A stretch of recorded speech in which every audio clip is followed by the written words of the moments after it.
Maria? Maria? Maria?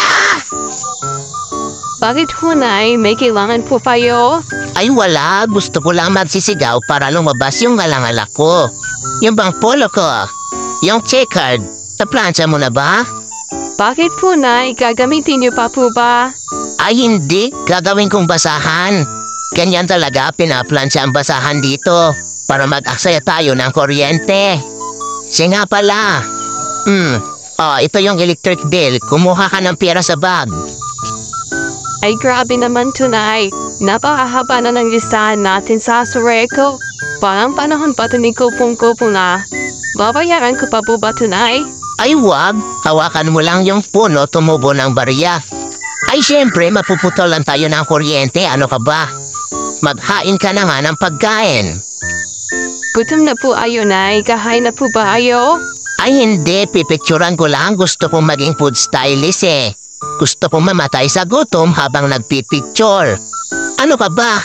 Nakita mo ba akong nag-almusal? Hindi, di ba? Sige na, dali.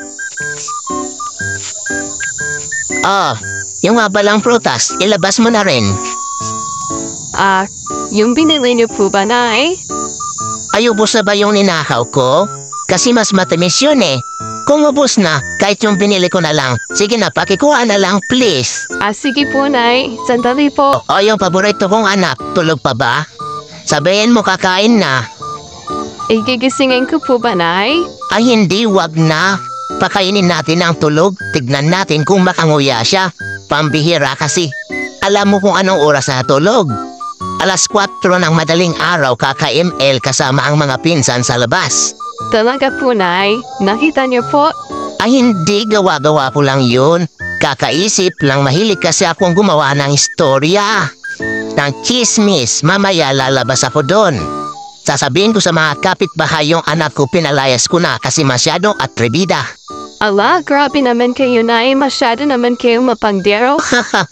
Ito ang nakakatawa. Dahil mapagmahal akong nanay at ayaw kitang mapagod, inimpake ko na ang mga gamit mo.